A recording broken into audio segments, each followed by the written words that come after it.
எல்லா மாவட்டத்துலையுமே இறங்கி வேலை பார்க்குறோம்.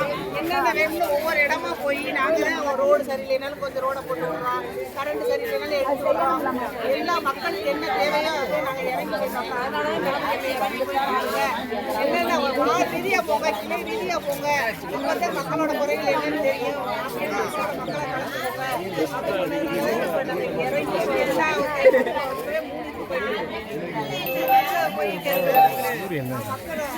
நம்ம வந்து நம்மளாலதான் முடியும், மகளிர்னாலதான் முடியும். மாற்றத்தை கொடுக்கணும்னா மகளிர்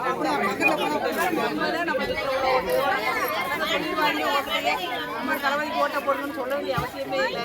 நீங்களே நினைச்சா மட்டும்தான் வீட்டில் உள்ள ஓட்டையே எல்லாத்துக்குமே சொல்ல முடியும். இல்லை காலம் பூரா இப்படியேவா இருக்க முடியும்? எம்ஜிஆர் இருந்தாரு, ரெட்டல செத்தோம். எம்ஜிஆர் இருக்காரு, எவனா ஒருத்தர் ஆண்டுகிட்டு இருக்கா. இது எதுக்கு தேவையில்லாம அவன் குடும்பம்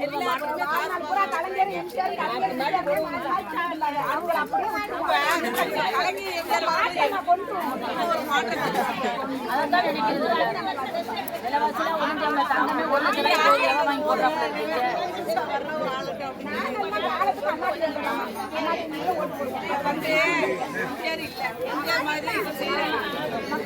இன்ன வரைக்கும் போற இடம் பூரா எம்ஜிஆர் மாதிரி தான் சொல்றாப்ல. அப்ப தளபதி அடுத்த எம்ஜிஆர் வர்றாரு. அவர் வந்து சம்பாதிக்க வரல, அவர் சம்பாதிக்க வரலமா, அவர் வந்து சம்பாதிக்க வரணும்னு வச்சுக்கோங்களேன். 250 கோடி வரணும் அவசியம். ஒரு படத்துக்கு அவர் 250 கோடி வாங்குறாரு. அதை எதுக்கு வர்றாரு? அவர் உச்சத்துல இருக்கிறாரு, அது முக்கியமான இடத்துக்கு மக்களுக்காண்டி வர்றாரு. அவர் வர்றதுக்கு முன்னாடியே மக்கள் இயக்க மாட்டாங்க, ஆனா செய்ய விட மாட்டேங்கிறாங்க. நீங்க ஏன் மக்களுக்கு அதை செய்யணும் எதை செய்யணும்னு கேட்கிறாரு. அப்ப என்ன சொல்றாரு? நம்ம ஆட்சியில இருந்தா மட்டும்தான் நம்ம வந்து செய்ய முடியும். அதனாலதான் அதுக்காண்டி அவர் நம்மளுக்கு ஒரு பவர் வேணும். நம்மளை செய்ய விட மாட்டேங்கிறாப்ல, மக்களுக்கு எதுவும் செய்ய விட மாட்டேங்கிறாப்ல, மக்களுக்கு நம்ம செய்யற நன்மை ரொம்ப செய்ய மாட்டேங்குது. நம்ம எது ஒரு செஞ்சாலுமே போலீஸ் அராஜகம் மிரட்டுறாங்க. நீங்க ஏன் அந்த இதுல போய் செய்வீங்க? அரசாங்கம் நாங்க இருக்கும்போது நீங்க ஏன் செய்ய, அவங்களும் செய்ய மாட்டேங்கிறா, எங்களையும் செய்ய விட மாட்டேங்கிறா. நான் இப்ப போற இடத்துல கூட நிறைய பேர் என் மேலேயும் ஆமா.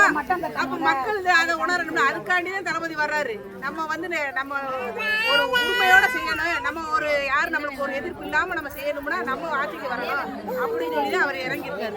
இப்ப எத்தனை பேர் நாங்க நடந்து எவ்வளவு 3-4 தெருக்கு போயிட்டு இருக்கோம். மக்களாத்தான் நீங்க போகணும். நீங்க வந்து மத்த ஆட்சி மாதிரி, மத்த எம்எல்ஏ மாதிரி, மத்த இது மாதிரி நீங்க வந்து கெத்தோ எதுவும் காட்டக்கூடாது. நீங்க மக்களுக்கு நீங்க தான் வந்து அவங்கதான் மக்கள் தான் முதலாளி, நீங்க வந்து தொழிலாளி. நீங்க தான் போய் அவங்களோட குறைகளை கேட்கணும்னு சொல்லியிருக்காரு தளபதி. அதனாலதான் ஒவ்வொரு ஏரியாவா வந்து நான் வந்து கேட்டு அதனோட குறைகளை நான் தளபதிக்கு அனுப்புறதுக்காண்டி தான் கேட்கிறேமா. நீங்க 2026 ஆட்சிக்கு அவர் வந்தா மட்டும்தான் உங்களுக்கு இந்த இட பிரச்சனை, ரோடு பிரச்சனை, தண்ணி பிரச்சனை எல்லாத்தையும் அவர் உங்களால சேர்க்க உங்க கையில தான் இருக்கு. உங்களுக்கு தேவைன்னா நீங்க